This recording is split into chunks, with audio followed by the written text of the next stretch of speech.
ഗിറ്റിൻ്റെ ഏറ്റവും വലിയ പ്രയോജനങ്ങളിലൊന്ന് നമ്മൾ വർക്ക് ചെയ്യുന്ന ബ്രാഞ്ചിൽ നിന്ന് മാറി വേറൊരു ബ്രാഞ്ചിലേക്ക് പോയി അവിടെ എന്തെങ്കിലും പരിപാടികൾ ചെയ്തിട്ട് തിരിച്ചു വരാൻ സാധിക്കുമെന്നുള്ളതാണ്. അപ്പോൾ നമ്മൾ ഒരു പുതിയ ബ്രാഞ്ച് എങ്ങനെയാണ് ക്രിയേറ്റ് ചെയ്യുന്നത് നമുക്ക് നോക്കാം. വളരെ സിമ്പിളായിട്ടുള്ള കീവേഡാണ് ഗിറ്റ് ബ്രാഞ്ച് എന്ന് ടൈപ്പ് ചെയ്തിട്ട് നമുക്ക് വേണ്ട ആ ഒരു ബ്രാഞ്ചിൻ്റെ പേര് കൊടുക്കുക, എൻ്റർ അമർത്തുക. ഇങ്ങനെ ചെയ്താൽ ഉടൻ തന്നെ ഒരു പുതിയ ബ്രാഞ്ച് നമ്മൾ കൊടുത്ത പേരിലുണ്ടാകും. പക്ഷേ പ്രശ്നം എന്താണെന്ന് വെച്ചാൽ നമ്മളിപ്പോഴും ആ ഹെഡ് പോയിൻ്റ് ചെയ്യുന്നത് നമ്മളിപ്പോൾ ഉണ്ടായിരുന്ന ആ ബ്രാഞ്ചിൽ തന്നെയാണ്. നമ്മളിപ്പോൾ ക്രിയേറ്റ് ചെയ്ത ബ്രാഞ്ചിലേക്ക് പോകണമെങ്കിൽ ഗിറ്റ് ചെക്കൗട്ട് എന്ന് ടൈപ്പ് ചെയ്തിട്ട് ആ ഒരു ബ്രാഞ്ചിൻ്റെ പേര് ടൈപ്പ് ചെയ്ത് അങ്ങോട്ട് പോകണം.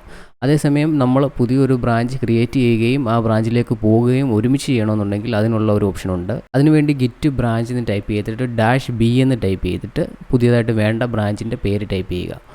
ഇങ്ങനെ ചെയ്യുമ്പോൾ നമ്മൾ ഈ ഒരു പുതിയ ബ്രാഞ്ച് ഉണ്ടാകുന്നതിനോടൊപ്പം നമ്മൾ ആ ഒരു ബ്രാഞ്ചിലേക്ക് പോവുകയും ചെയ്യും.